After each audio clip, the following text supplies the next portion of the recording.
Hello बच्चों, कैसे हैं आप लोग। मुझे उम्मीद है आप लोग काफ़ी अच्छे से होंगे। आप सभी का एग्ज़ाम काफ़ी नज़दीक आ चुका है।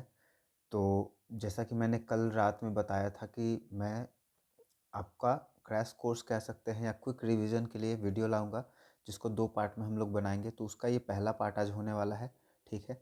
हम सभी को पता है कि क्लास 10th का एग्ज़ाम बहुत ही जल्द अब होने वाला है। सीबीएसई का एग्ज़ाम आपका 15 फरवरी से है और बिहार बोर्ड का बीएसईबी बिहार बोर्ड का 17 फरवरी का है। और ये जो वीडियो होने वाला है ये सिर्फ साइंस का वीडियो होगा। ठीक है, जैसा कि मैंने पहले बताया था। देखिए, रात में मैं 12 बजे तक इंतज़ार करा था। जैसा कि आपको पता होगा, बगल में शादी था, जिस वजह से काफ़ी साउंड आ रहे थे, आवाज़, गाना बज रहा था। तो 12 बजे तक मैंने वेट करा, गाना बंद नहीं हुआ तो मैं फिर सो गया। और अभी लगता है कि वो ख़त्म हो गया है, लेकिन पूजा वगैरह आज हो रहा है। आज जब मैं ये वीडियो शूट कर रहा हूँ, 7 फरवरी का डेट है, आप ऊपर देख सकते हैं। यहाँ पर 7 फरवरी आपको यहाँ पर दिख रहा होगा। तो ये वीडियो मैं लाइव भी ला सकता था, लेकिन उसमें प्रॉब्लम ये हो जाता कि कोई एक प्लेटफॉर्म पर ही आता। जैसा कि मैंने कहा है कि मेरे काफ़ी सारे चैनल हैं, तो 3 प्लेटफॉर्म पे मैं लाऊंगा। एक कैरियर पथ, जहाँ पे बीएड का नोट्स वगैरह है, लेसन प्लान है। एक कैरियर पथ साइंस और एक कैरियर पथ कॉम्पिटिटिव जो है कैरियर पथ कंपटीशन, वहाँ पर। ठीक है। तो इस तरह से हम लोग वीडियो को शुरू करने वाले हैं। इसको मैं जल्दी सा इरेज कर देता हूँ। इरेज करने का ऑप्शन और कोई तो है नहीं। ठीक है। तो देखिए, बीच में अगर कुछ कुछ नॉइज आए तो इसमें आपको परेशान नहीं होना है। वीडियो को आप कोशिश करिएगा कि पूरा देखें, कंटिन्यू, क्योंकि इसमें सिर्फ ऑब्जेक्टिव होगा, उसका डीप एनालिसिस भी होगा। तो इससे रिलेटेड आपका आसपास का क्वेश्चन भी क्या होगा, इससे कंप्लीट हो जाएगा। मैं स्किप नहीं करूँगा, लगातार मैं चलूँगा 2015 से लेकर के 2024 तक। उसके बाद फिर लास्ट में एक स्ट्रैटेजी का वीडियो बना दूंगा कि आपको बाकी सब पेपर का क्वेश्चन कैसे गेस करना है, कि कहाँ से आपको पढ़ना है। इतना ज़्यादा तो आप पढ़ नहीं पाएंगे क्योंकि समय है नहीं। सीबीएसई वाले बच्चों को तो थोड़ा सा समय मिल जाता है। बिहार बोर्ड के बच्चों के साथ ये समस्या है कि लगातार एग्ज़ाम ले लिया जाता है उनका, और सेंटर भी काफ़ी दूर होता है। पहले मेरे समय में सिर्फ एक ही टाइम में होता था, मतलब एक पाली में। अब दो दो पाली में होने लगा है ना। एक मॉर्निंग में होता है, एक दोपहर के बाद होता है। तो बच्चों को क्या हो जा रहा है कि आने जाने में ज़्यादा समय लग जाता है, आप थक जाते हैं, है ना। तो आप ये उम्मीद में मत रहेगा कि एग्ज़ाम रहेगा जिस दिन, उसके एक दिन पहले मैं पढ़ाई करूँगा। तो ऐसा फिर काफ़ी प्रॉब्लम आपको हो सकती है। तो पहले ही वीडियो को देख लें, अपना तैयारी सही तरीके से करें, है ना। तो चलिए, सबसे पहले मैं चलता हूँ। इसको हटाना पड़ेगा यहाँ से ना, तभी आगे बढ़ेगा। चलते हम लोग यहाँ पर, जो मैंने बना करके पीडीएफ रखा है क्वेश्चन का। ठीक है। तो जैसा कि मैंने बताया तो कि सिर्फ हम लोग आज ऑब्जेक्टिव करेंगे, बाकी सब क्वेश्चन जो लॉन्ग आंसर क्वेश्चन है उसको रात में करेंगे या अगले वीडियो में कवर करेंगे। बीच बीच में आपको आवाज़ वगैरह घर से आ सकती है, क्योंकि मैं घर के अंदर ही नीचे हूँ और यहाँ से मैं क्या कर रहा हूँ, वीडियो शूट कर रहा हूँ, है ना। तो उसमें आप डिस्ट्रैक्ट ना हो। तो देखिए, ये आपका पीडीएफ हो जाएगा। ठीक है। और इसी में अगर कोई डिस्कस करना होगा तो हम लोग यहाँ पर एक बना लेंगे पेज। ठीक है। जिसमें हम लोग क्वेश्चन को क्या करेंगे, डिस्कस करेंगे। ठीक है। स्प्लिट करना होगा स्क्रीन को तब जा करके आपका अच्छे से होगा। ठीक है। चलिए, तो पहला क्वेश्चन है, यहाँ पर आप देख सकते हैं 31 से शुरू हुआ है। मैं पेन को रेड कर लेता हूँ ताकि अच्छे से दिखे। 31 क्वेश्चन कह रहा है कि किसी बल्ब में 1 मिनट में 120 कूलम आवेश प्रवाहित हो रहा है, तो विद्युत धारा का मान क्या होगा। ठीक है। क्वेश्चन देखिए, यहाँ पर पूछ रहा है व्हाट इज,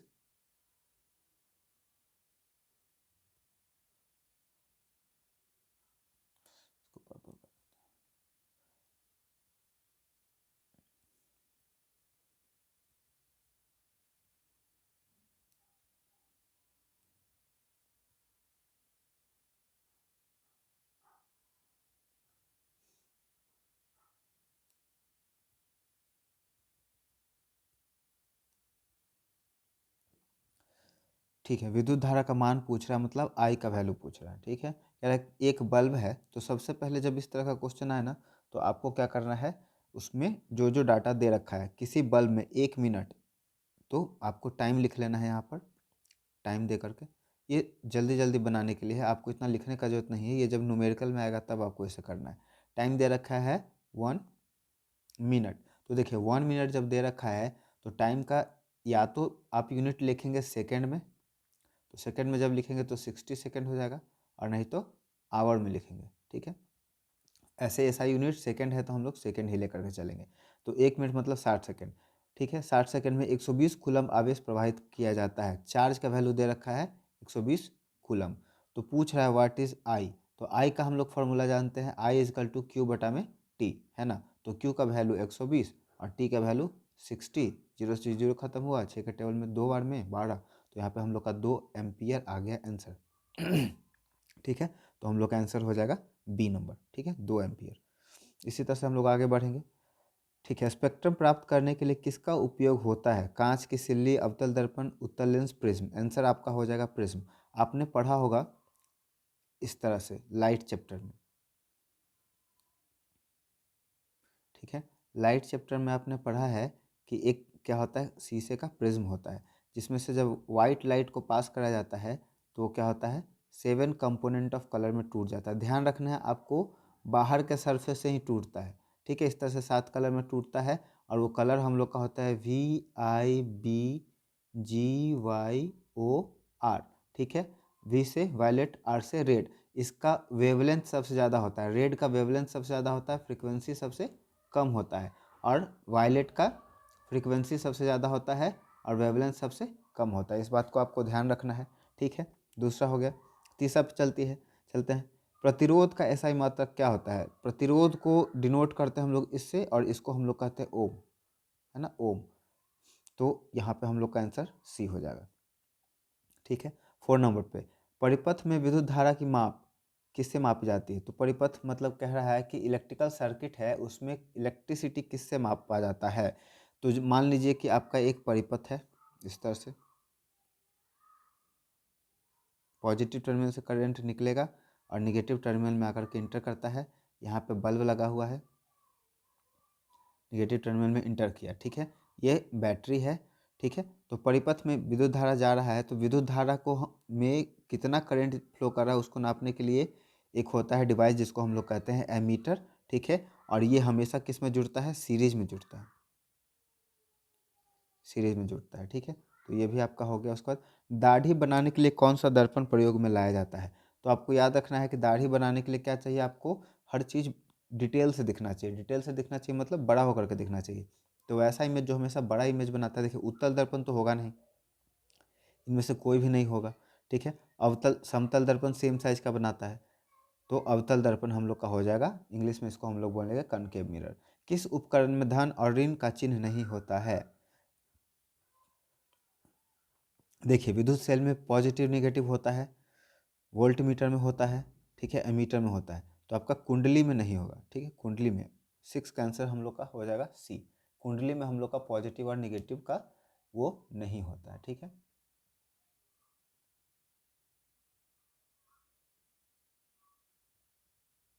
वीडियो लंबा हो सकता है, आप पेशेंस बना करके रखिएगा, है ना, क्योंकि काफ़ी इसमें डिटेल से भी बताना होता है। ऐसे ऊपर ऊपर में सिर्फ टिक मार करके आपको क्लियर कर सकता था, लेकिन आपको क्या करना है, डिटेल से समझना है, ताकि उससे जुड़ा हुआ जो भी क्वेश्चन हो, है ना, उससे जुड़ा हुआ जो भी क्वेश्चन हो आपका उसमें ये सब नहीं होगा।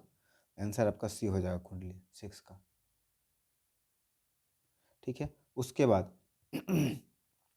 7 का, सरल सूक्ष्मदर्शी में किसका उपयोग होता है? अवतल दर्पण, उत्तल दर्पण, अवतल लेंस, उत्तल लेंस, ठीक है। दर्पण का यूज नहीं होगा लेंस में, ठीक है। लेंस ऐसा डिवाइस होता है जिसमें ऊपर जब हम लोग आँख रखते हैं ना, ठीक है, ऊपर की तरफ जब आँख रखते हैं तो आर पार दिखता है।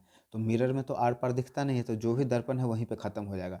अब सूक्ष्मदर्शी है तो इसमें हम लोग क्या करते हैं, किसी छोटी चीज़ को बड़ा करके देखते हैं। तो वहाँ पे उत्तल लेंस का यूज, एक सेकेंड, मिरर जो होता है वो लेंस में क्या होता है, उल्टा होता है ना। तो अवतल जो लेंस होगा वो छोटा इमेज बनाएगा, स्मॉल इमेज बनाएगा, और उत्तल जो बनाएगा वो बड़ा इमेज बनाएगा। तो हम लोग का आंसर हो जाएगा डी। नीला तोता तूतिया का रासायनिक सूत्र क्या होता है? देखिए कुछ कुछ इंपॉर्टेंट फार्मूला भी है जो पूछा जाता है एग्जाम में, है ना, तो आपको उसको डायरेक्ट याद रख लेना है। तो नीला तोता का हम लोग का होता है ये B, CuSO4 into 5H2O, copper sulphate into 5H2O। ये हाइड वाटर क्रिस्टल वाला क्वेश्चन है ये, ठीक है। सीबीएसई के बच्चे ध्यान देंगे, वाटर ऑफ क्रिस्टलाइजेशन।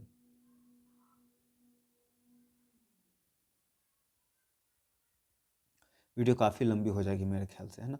फिर भी आप बने रहें वीडियो में लंबे लास्ट तक, और कंटिन्यू आप हो सके स्पीड बढ़ा करके देखें। अगर फास्ट लग रहा है मेरा स्पीड तो स्लो करके देखें, लेकिन पूरा वीडियो ज़रूर देखें 4 से 5 बार, जितना बार मैक्सिमम आप पॉसिबल है जितना बार देख सकते हैं। निम्नलिखित में कौन सा लवण है, ठीक है, कौन सा लवण है, नमक। तो बात करें अगर नमक का, ठीक है, आगे हम लोग बढ़ते हैं। जो भी नोट्स वगैरह करना होगा आप यहाँ से करते जाइएगा। लवण कहने का मतलब है कि जब एक एसिड और बेस मिलता है तो क्या बनता है, साल्ट बनता है, ठीक है। हम लोग सभी जानते हैं एसिड और बेस जब रिएक्ट करता है तो साल्ट बनता है। तो यहाँ पर देख सकते हैं KCl, तो KCl है, NaOH है, ठीक है, K2SO4 और NH4OH है, ठीक है। तो यहाँ पे साल्ट कौन सा हम लोग का होगा, पोटासियम क्लोराइड, ठीक है। पोटासियम क्लोराइड हो गया मेटल, और ये हो गया नॉन मेटल। मेटल ऑक्साइड होता है बेसिक, और नॉन मेटल का ऑक्साइड एसिडिक, लेकिन ये ऑक्साइड नहीं है, सिर्फ और सिर्फ क्या है, मेटल है। तो ये हम लोग का नहीं होगा, ठीक है।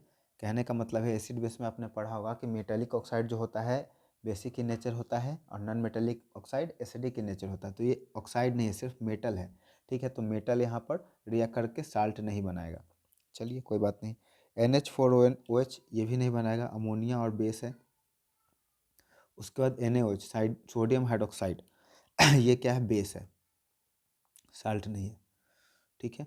तो हम लोग का साल्ट हो जाएगा, ये सी हो जाएगा साल्ट, ठीक है। अब बहुत समय आपको ऐसा होगा ना कि कन्फ्यूजन रहेगा, जैसे कि ये क्वेश्चन था, इसमें कन्फ्यूजन था कि कौन सा होगा। तो जो भी आपने पढ़ा है बेसिक, उससे आप क्या करें, सबसे पहले जो रॉन्ग क्वेश्चन है उसको अलग कर दें। नाइट्रोजन अणु में कितने संयोजक बंद होते हैं, ठीक है। तो आपको पता है नाइट्रोजन का एटॉमिक नंबर 7 होता है, इसका इलेक्ट्रॉनिक कॉन्फ़िगरेशन हो जाएगा 1s2 2s2 2p 2 2 4 4 3 7, ठीक है। इसके आउटर मोस्ट ऑर्बिट में कितना इलेक्ट्रॉन, 3 2 5। ऑक्टेट पूरा करने के लिए कितना चाहिए, 3। तो जो 3 चाहिए ना, इसी का क्या है, ये संयोजन बंधन है। कितना बनाएगा, ये 3 बनाएगा, ठीक है। तो ऑप्शन आपका हो जाएगा 10 का सी।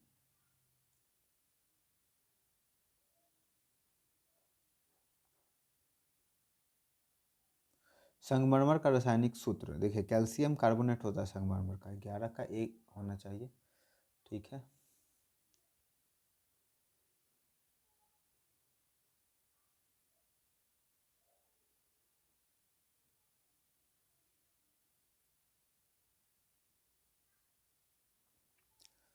संगमरमर का रासायनिक सूत्र कैल्शियम कार्बोनेट।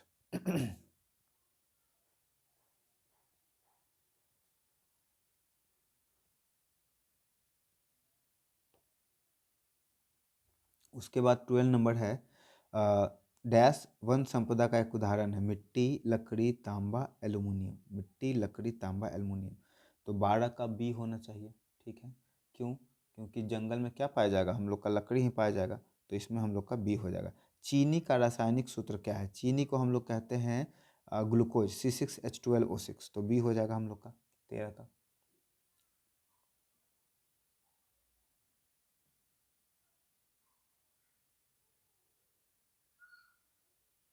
आपको अगर किसी क्वेश्चन में डाउट लगे तो उसको चेक कर सकते हैं, जैसे चीनी का रासायनिक सूत्र में मुझे लगता है कि इसमें कुछ डाउट है, ठीक है। आप खुद से एक बार देख ले ये सही है कि नहीं। सोडियम कार्बोनेट के जलीय घोल में मिथाइल ऑरेंज का घोल मिलाने पर घोल का रंग परिवर्तित होकर कैसा हो जाता है। सोडियम कार्बोनेट, सोडियम कार्बोनेट मतलब NaHCO3, Na2CO3, sodium hydrogen carbonate नहीं कह रहा है, ठीक है। सोडियम कार्बोनेट का मतलब ये बेस है, मिथाइल ऑरेंज मिलाएगा, ठीक है। तो इसका कलर चेंज होकर के हम लोग का हो जाएगा पीला, ठीक है, पीला। स्वपोषी पोषण के लिए आवश्यक क्या है, स्वपोषी मतलब आउटोट्रॉप्स। आउटोट्रॉप्स देखिए, आउटोट्रॉप्स में पूछ रहा है क्या जरूर है, CO2 चाहिए ही, क्लोरोफिल चाहिए ही, सन का लाइट चाहिए ही, तो इनमें से सभी आंसर हो जाएगा, ठीक है। इसका इंसुलिन की कमी से होता है डायबिटीज, ठीक है। आपको पता है कि इंसुलिन कहाँ से निकलता है, अगर इंसुलिन का बात करें, इंसुलिन निकलता है पैनक्रियाज से, पैनक्रियाज हम लोग के डाइजेस्टिव सिस्टम का इम्पोर्टेंट पार्ट है, जो कि एक्सोक्राइन और इंडोक्राइन दोनों तरह का ग्लैंड है। यही एक हार्मोन रिलीज करता है जिसका नाम है हम लोग का ट्रेप्सिन, जो कि प्रोटीन को डाइजेस्ट करता है। और इसी से एक निकलता है हार्मोन जिसका नाम है इंसुलिन। इंसुलिन तो यही इंसुलिन का अमाउंट कभी बढ़ जाता है तब भी डायबिटीज हो जाता है, और घट भी जाता है तब भी क्या हो जाता है, डायबिटीज हो जाता है। मतलब डायबिटीज आपने सुना होगा कि होता है किसी किसी को, तो याद रखिएगा डायबिटीज दो तरह का होता है। एक में इंसुलिन का सिक्रेशन ज़्यादा होने लगता है और एक में इंसुलिन का सिक्रेशन कम होने लगता है। तो बिना टेस्ट का आपको दवा उवा घर में कोई भी पर्सन को अगर है तो बोलिए पहले टेस्ट करा लें, है ना, उसके बाद दवा खाएं। अपने मन से नहीं कि चीनी हो गया है तो जा कर के कुछ भी उठा करके खा लिए, है ना। जैसे बुखार लगता है जाते हैं मेडिकल शॉप में और बुखार का दवा लेते हैं और खा जाते हैं, तो ऐसे ही मजाक में लीजिएगा तो फिर बहुत मुश्किल हो सकता है। खुला परिसरण तंत्र तंत्र किस में पाया जाता है, ओपन सर्कुलेटरी सिस्टम पूछ रहा है ना, ओपन। तो ब्लड सर्कुलेशन का बात कर रहा है ये। ब्लड सर्कुलेशन दो तरह का होता है, ठीक है। एक होता है ओपन और एक होता है क्लोज। अगर बात करें हम लोग अपनी, तो हम लोग में क्या होता है, क्लोज का होता है। और ओपन किस में होगा, देखिए दोनों में बेसिक डिफरेंस मैं बता दूँ। ओपन ब्लड सर्कुलेटरी सिस्टम कहने का मतलब है कि मान लीजिए हम लोग के बॉडी में डिफरेंट ऑर्गन है, लीवर है, किडनी है, फेफड़ा है, ठीक है। तो अगर ब्लड एक ट्यूब के थ्रू, जिसको हम लोग आर्टरी, वेन, कैपिलरी कह रहे हैं, उसके थ्रू जा रहा है तब वो क्या कहलाएगा, क्लोज सर्कुलेटरी सिस्टम कहलाएगा। अगर ब्लड ऐसे ही क्या कर जा रहा है, पूरे बॉडी में डिस्ट्रीब्यूट कर जा रहा है, और जिस ऑर्गन को ब्लड से ऑक्सीजन चाहिए, खाना चाहिए, वो उसमें डूबा रहेगा, एब्जॉर्ब करेगा, तब वो क्या कहलाएगा, ओपन सर्कुलेटरी सिस्टम कहलाएगा, ठीक है। तो ऐसे क्वेश्चन जिसमें आपको कन्फ्यूजन हो, ठीक है, तो हम लोग जानते हैं आदमी में क्या होता है, क्लोज होता है, तो ये आंसर नहीं होगा। घोड़ा में भी क्लोज होता है, नहीं होगा। ऊँट में भी नहीं होगा, ठीक है। तो कॉकरोच में हम लोग का क्या होगा, ओपन सर्कुलेटरी सिस्टम होगा। तो इस तरह से क्या करना है आपको, ऑड जो है, जो गलत है उसको पहले काट देना है, उसके बाद आपका सही निकल जाएगा। ये तरीका ऑड मैन आउट कहलाता है। यूरो 2 का संबंध किससे है, देखिए यूरो 2 जो है हम लोग का, वो वायु प्रदूषण, एयर पॉल्यूशन से रिलेटेड है, ठीक है। निम्नलिखित में कौन सा जैव अनिम्नकरणीय पदार्थ है, अनिम्नकरणीय मतलब नॉन रिन्यूएबल, मतलब जो नेचर में खुद से डिकम्पोज ना हो। तो जो लैट्रिन बाथरूम जा रहा है वो तो हो जाता है, ठीक है, कागज़ भी हो जाता है, डीडीटी नहीं होता है। तो हम लोग का आंसर क्या होगा, डीडीटी होगा। ये सब गलत को है, मतलब कह रहा है कि जो नेचर में हम लोग सामान को छोड़ देते हैं, कोई भी चीज़ को फेंक करके, वो खुद से क्या हो जाए, डिकम्पोज हो जाए। तो डिकम्पोज लैट्रिन बाथरूम हो जाता है, कागज़ हो जाता है, डीडीटी नहीं होता है। क्लोरोफिल वर्णक का रंग कैसा होता है, बच्चा बच्चा ये जानता है कि क्लोरोफिल हरा होता है, ठीक है। तो 2015 का क्वेश्चन ये हो गया। उसका चलिए हम लोग अब चलते हैं आगे। 15 का दो सेट है, तो एक सेट हम लोग का हो गया। अब आगे हम लोग मूव करेंगे, इसमें देखते हैं, बना लेते हैं स्पेस। अब विद्युत फ्यूज विद्युत धारा में किस प्रभाव पर कार्य करता है, तो देखिए ये विद्युत धारा के ऊष्मीय प्रभाव पर काम करता है, heating effect of electric current पर काम करता है। इसमें क्या होता है कि जब भी कभी लाइन में शॉर्ट सर्किट होता है तो क्या होता है, रेसिस्टेंस होने की वजह से क्या होता है, तार आपका गर्म होने लगता है, और तार गर्म होने के बाद आपका शॉर्ट सर्किट लग करके इलेक्ट्रिकल अप्लायंसेस वगैरह जो है वो ख़राब हो सकते हैं। तो उसमें एक फ्यूज जोड़ा जाता है, ठीक है। फ्यूज का अगर बात करें तो वो होता है एलॉय, होता है किसका, लीड प्लस टीन का, ठीक है। सीसा और टीन का होता है, जिसका मेल्टिंग पॉइंट क्या होता है,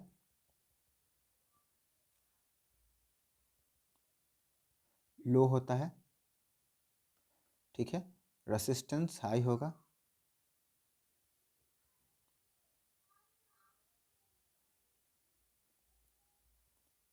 रेसिस्टेंस हाई होगा, ताकि वो कम ही क्या हो जाए, कम ही वोल्टेज पे वो आपका गर्म हो जाए, ठीक है। उसके बाद हीटिंग पॉइंट लो होगा,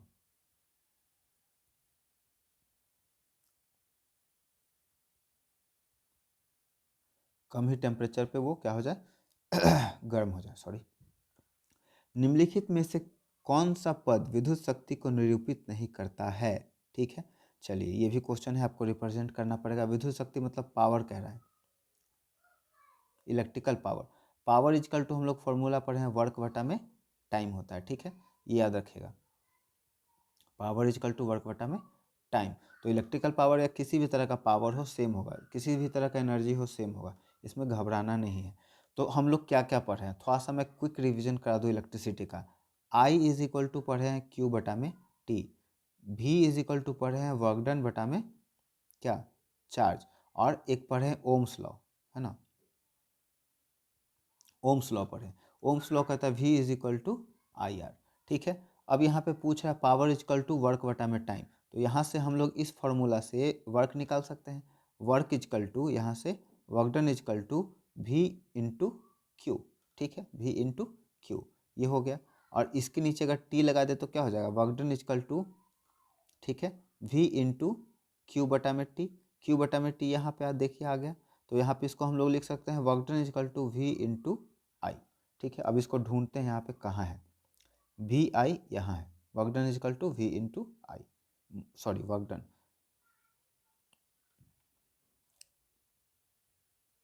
पावर इजकल टू वर्क बटा में टाइम होता है ना, हाँ, तो ये तो हो गया आपका क्यू टी, तो ये नहीं, वी आई नहीं होगा, ये गलत हो गया, ये तो हो गया वर्क डन।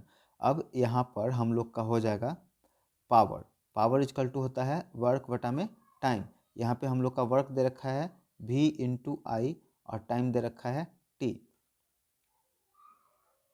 ठीक है, तो ये हो जाएगा हम लोग का वी आई बटा में t। ठीक है, चलिए अब यहाँ से तो ये हुआ नहीं, मिला नहीं हम लोग का, ये तो हो गया हम लोग का पावर का वी आई बटा में टी, आई इंटू आई बटा में टी। अब देखिए यहाँ से क्या है दिक्कत, v को हम लोग आई आर लिख सकते हैं, है ना, v को हम लोग क्या लिख सकते हैं, आई आर लिख सकते हैं, यहाँ से v को सब्स्टिट्यूट कर दे, तो यहाँ पे हम लोग का हो जाएगा पावर इजकल टू v की जगह पे लिख दे आई आर, आई आर, और उसके बाद क्या है आई है और नीचे टी है, तो पावर इजकल टू हो जाएगा हम लोग का आई स्क्वायर आर और डिवाइडेड बाई टी। ठीक है, ये भी नहीं आया,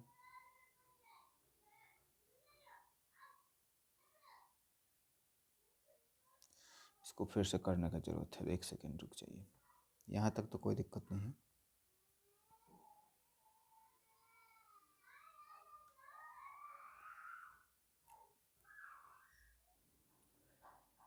ठीक है, तो मुझे लगता है कि ठीक था, ज़्यादा उसमें कोई दिक्कत हुआ नहीं है, फिर से देख लेते हैं हम लोग। पावर इजकल टू होता है वर्क बटा में टाइम। ठीक है, तो वर्क डन हम लोग का यहाँ से निकल के आ गया है v इंटू क्यू, और टाइम के लिए हम लोग यहाँ पे t लिख देते हैं नीचे में। ठीक है, इसको अलग कर लेते हैं हम लोग, तो यहाँ से आप देख सकते हैं पावर हम लोग का हो गया और वर्क डन ऊपर लिखा हुआ है v, और q बटा में t को हम लोग लिख सकते हैं i, तो हम लोग का आंसर यही होगा वी आई। ठीक है, सही था, पहला बार में कोई दिक्कत नहीं था। चलिए आगे देखते हैं, काल्पनिक प्रतिबिंब होता है, इमेजिनरी इमेज के बारे में बात कर रहा है। ठीक है, तो काल्पनिक प्रतिबिंब आपका कहाँ कहाँ पाया जाता है, सबसे पहले प्लेन मिरर में पाया जाता है इमेजिनरी। ठीक है, जहाँ पे क्या होता है, सीधा होता है। उसके बाद ये पाया जाता है कॉनकेव और कॉन्वेक्स दोनों में, तो यहाँ पे उल्टा और सीधा दोनों पाया जाता है। ठीक है, पहला हो गया ऑप्शन, दूसरा हो गया ए और बी, मतलब उल्टा और सीधा दोनों पाया जाता है, तो हम लोग का आंसर क्या हो जाएगा, एक्चुअली में आंसर हम लोग का हो जाएगा सी हो जाएगा, मतलब उल्टा और सीधा दोनों पाया जाता है। ठीक है, चलिए नेक्स्ट पे मूव करते हैं। निम्नलिखित में कौन सा नवीकरणीय ऊर्जा का स्रोत का उदाहरण है, नवीकरणीय मतलब जिसको बार बार हम लोग यूज करके बना सकते हैं, मतलब एक बार जो यूज होने के बाद ख़त्म ना हो, जैसे पेट्रोल डीजल एक बार यूज कर लिए ख़त्म हो गया, लेकिन जो समुद्र के वेव से एनर्जी बन रहा है, सोलर एनर्जी बन रहा है, एयर से बन रहा है, वो सब क्या है, नवीकरणीय है, तो हम लोग का इनमें से सभी हो जाएगा, डी ऑप्शन। ठीक है, उसके बाद हम लोग चलेंगे प्रकाश के परावर्तन का नियम, प्रकाश के परावर्तन के दो नियम है, इसको मैं थोड़ा सा डिफाइन कर दूं। प्रकाश के परावर्तन के लिए देखिए आपको कैसे करना है सेटअप अपना। जब भी पूछे प्रकाश का परावर्तन तो आपको ये जरूर बनाना है, ये आपका एक इमेज मिरर हो गया, उसके बाद इसके ऊपर लाइट आया और आकर के उसी एंगल से क्या हो गया, लौट गया। ठीक है, इसको बोलेंगे इंसिडेंट रे, इसको बोलेंगे रिफ्लेक्टेड रे, यहाँ पे एक इमेजिनरी लाइन आएगा जिसको हम लोग बोलेंगे नॉर्मल। ठीक है, इसको बोलेंगे हम लोग नॉर्मल, इसको और मोटा करना पड़ेगा।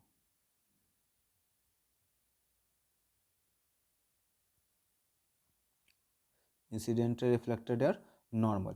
तो दो इसमें लॉ कहता है, पहला लॉ कहता है आपतित किरण, परावर्तित किरण और आपतन बिंदु का विलंब तीनों एक तल में होते हैं, ठीक है। और दूसरा कहता है आपतन कोण परावर्तन कोण के बराबर होता है, angle of incidence, angle of refraction. तो इस तरह से क्या हो जाता है आपका दो हो जाता है। स्पेक्ट्रम में किस रंग का किरण का झुकाव सबसे अधिक होता है?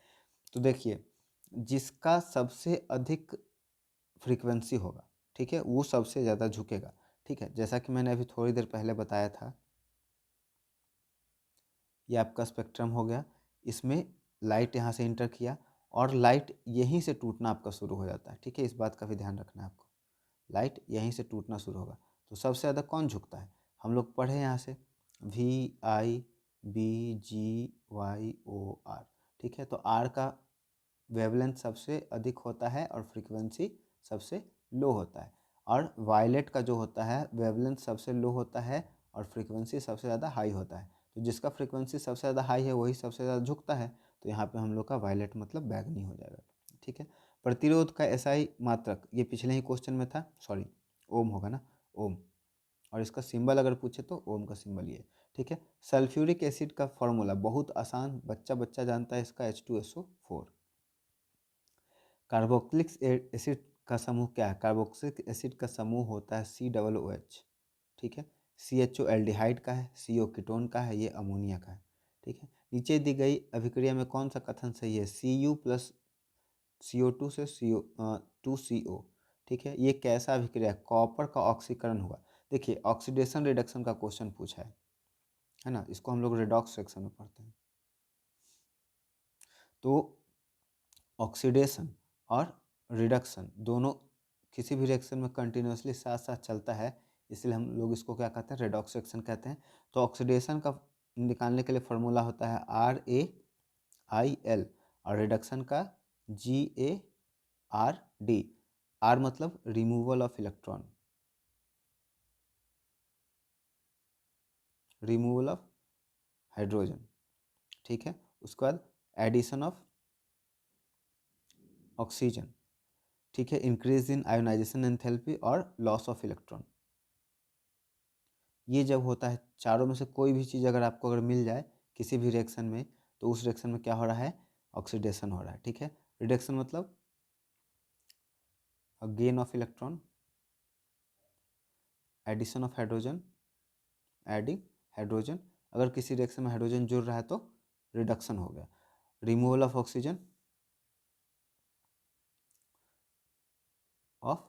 और डिक्रीज इन आयोनाइजेशन एंथैल्पी, ठीक है। ये आपको आगे 11th-12th में पढ़ने के लिए है, अभी इसको मैं डिटेल से नहीं बताऊंगा, ठीक है। तो देखिए यहाँ पे पूछ रहा है क्या हो रहा है? कॉपर का एक दो एलिमेंट क्या किया है? ऑक्सीजन के एक मॉलिक्यूल से कंबाइन करके कॉपर ऑक्साइड का दो मॉलिक्यूल बना है, ठीक है। तो यहाँ पे कॉपर का क्या है हुआ है? ऑक्सीजन के साथ रिएक्ट हो गया है, तो कॉपर का क्या हो गया है? ऑक्सीडेशन हो गया। चलिए, पहला बात, जब भी कभी ऑप्शन आपको ए और बी दोनों दे दे, है ना, तो हम लोग को देखना है कि क्या होने वाला है, ठीक है। ये जरूरी हो जाता है, देखना मिलाना जरूरी हो जाता है, नहीं तो फिर अगर इस तरह से, या फिर जब कभी आपका इनमें से सभी दे दे ऑप्शन, तब भी क्या होता है? आपको चेक करना जरूरी हो जाता है ना। तो देखिए, यहाँ पे अवकरण का तो बात ही नहीं होता, ना तो कहीं लॉस ऑफ इलेक्ट्रॉन हो रहा है, ठीक है, ना तो कहीं पर क्या हो रहा है आपका हाइड्रोजन जुड़ रहा है। कॉपर का नाइट्रेशन, नाइट्रेशन का ही बात नहीं होगा, तो सिर्फ और सिर्फ हम लोग का क्या हो रहा है? ऑक्सीडेशन हो रहा है, तो आंसर ए हो जाएगा। इथिलीन में कार्बन कार्बन के बीच में दो अबंध मौजूद होते हैं जिनमें, ठीक है, इथिलीन। देखिए, अब यहाँ पे है कार्बन एंड इट्स कंपाउंड का हम लोग का है ये क्वेश्चन नंबर 11th, ठीक है। तो सबसे पहले इसमें होता है एल्केन, एल्केन, उसके बाद होता है एल्कीन, और तीसरा होता है एल्काइन,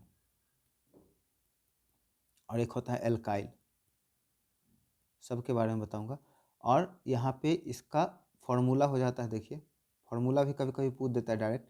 तो एल्केन का फॉर्मूला होता है CnH2n+2, ठीक है। इसका होता है CnH2n, इसका हो जाता है CnH2n-2, और इसका हो जाता है CnH2n+1, ठीक है। अब जब कार्बन का अमाउंट 1 होता है तब इसको हम लोग कहते हैं मोनो, 2 होता है तो डाई, 3 होता है तो ट्राई, 4 होता है तो टेट्रा, 5 होता है तो पेंटा। ये इस तरह से आपको बीच में ऐड करना होता है, ठीक है। अब देखिए, ये तो हो गया बीच में जब कार्बन का आता है मोनो, डाई, ट्राई, टेट्रा। लेकिन अगर किसी रिएक्शन में कार्बन का एक संख्या है, मतलब सिर्फ एक कार्बन है, तो इसको हम लोग कहते हैं मेथ। कार्बन का संख्या 2 है तो ईथ, कार्बन का संख्या 3 है तो प्रोप, 4 है तो ब्यूट, 5 है तो पेंट। इसके ऊपर मैंने वीडियो बना दिया है, कम समय लगे तो इसलिए मैं इसको यहीं पे क्लोज कर दूंगा। तो एक एक करके हम लोग करेंगे ना। 2015 का जैसे ही कंप्लीट हो जाएगा तो मैं वीडियो अपलोड कर दूंगा, फिर 16 का कर दूंगा, 17 का कर दूंगा। इस तरह से आपका क्या हो जाएगा ना, पूरा का पूरा ज़्यादा लेंदी नहीं होगा। मुझे लगता है कि ये ज़्यादा बेटर होगा, क्योंकि बहुत समय हो गया, आधा घंटा हो गया, अभी एक सेट ही कंप्लीट हुआ है ना। तो देखिए यहाँ पे कह रहा है कि इथिलीन, तो इथिलीन कहने का मतलब है कार्बन का 2 कंपाउंड इसमें है, ठीक है, मेथ। एल्केन, एल्कीन, एल्काइन, तो यहाँ पे क्या है, इथिलीन, इन, इन आपको दिख रहा है, इन, इथिलीन, इथिलीन मैं लिखूं अगर इथिलीन, तो इन आपको दिख रहा है, तो इन दिख रहा है मतलब इसके बीच में क्या है, डबल बॉन्ड है, ठीक है, डबल बॉन्ड है। तो मैंने बताया था क्लास में कि अगर किसी भी एलिमेंट के बीच में, अगर कार्बन कार्बन के बीच में अगर सिंगल बॉन्ड है तो इसमें क्या होता है, सिर्फ और सिर्फ सिग्मा बॉन्ड होता है। एक कार्बन कार्बन के बीच में डबल बॉन्ड है तो यहाँ पे एक सिग्मा और एक पाई बॉन्ड हो जाता है। अगर इसमें ट्रिपल बॉन्ड है कार्बन कार्बन के बीच में तो एक सिग्मा आपका हो जाएगा, ठीक है, और 2 पाई बॉन्ड हो जाएगा। तो इथिलीन पूछ रहा है ना। तो इथिलीन का फॉर्मूला अगर मैं बात करूँ तो इन से क्या होगा, CnH2n, तो यहाँ पे 2 हो गया तो हाइड्रोजन 4 हो जाएगा, है ना। बैलेंस भी देखना है ना, कार्बन का 2 और यहाँ पे हो जाएगा 1 2 1 2। तो इस तरह से 1 2 3 4 इसका पूरा हो गया, 1 2 3 4 इसका पूरा हो गया, ठीक है। तो यहाँ पे एक सिग्मा एक पाई होगा। तो पूछ रहा है इथिलीन में क्या होगा, एक सिग्मा और एक पाई। तो पहला ऑप्शन हम लोग का 11 का ए हो जाएगा सही, ठीक है। उसके बाद आगे, इथेन में कितने सहसंयोजक बंध होते हैं। इथेन, मेथ, ईथ, ईथ, सहसंयोजक बंध, कोवैलेंट बॉन्ड पूछा है। तो जब ईथ बोला तो कार्बन का होगा 2, और एन है, एन मतलब एल्केन, तो इसको हो जाएगा हम लोग का इथेन, एन, एन आ रहा है यहाँ पे, ठीक है, एन आ रहा है मतलब एल्केन आ गया, है ना। एल्केन में मतलब सिर्फ और सिर्फ सिंगल बॉन्ड होता है। तो सिंगल बॉन्ड में आपका 1 2 3 4 5 6 7, ठीक है। तो यहाँ पे हम लोग का आंसर हो जाएगा 7। जहाँ कहीं भी आपको अगर डाउट होगा तो कमेंट बॉक्स में कमेंट कर देंगे, उसका मैं देख करके अभी कंटिन्यूसली जब तक एग्ज़ाम है तब तक मैं देखूंगा मैसेज, और कोशिश करूंगा कि फिर से डिटेल वीडियो बना दूं ताकि आपका पूरा का पूरा क्लियर हो जाए। देखिए फॉर्मूला डायरेक्ट यहाँ पे पूछ दिया, CnH2n+2, ठीक है, किसका सूत्र है, तो ये एल्केन का सूत्र है। सूत्र फॉर्मूला से डायरेक्ट पूछता है, ठीक है। CnH2n आपको ये याद रखना है, एल्कीन जो होता है ना मिड में आता है बीच में, CnH2n, इसमें अगर 2 जोड़ दिए तो एल्केन हो जाएगा, और 2 घटा दिए तो क्या हो जाएगा, एल्काइल हो जाएगा, सॉरी एल्कीन हो जाएगा, एल्काइन हो जाएगा। चलिए आगे बढ़ते हैं हम लोग।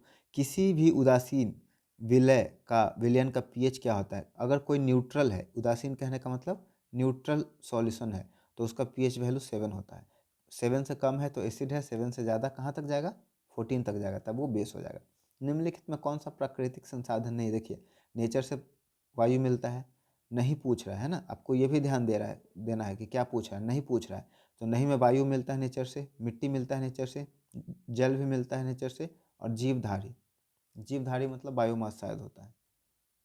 प्राकृतिक संसाधन नहीं है, निम्नलिखित में से कौन सा प्राकृतिक संसाधन नहीं है, तो ये सब तो नेचर से मिलता है, जीवधारी ही हो जाएगा।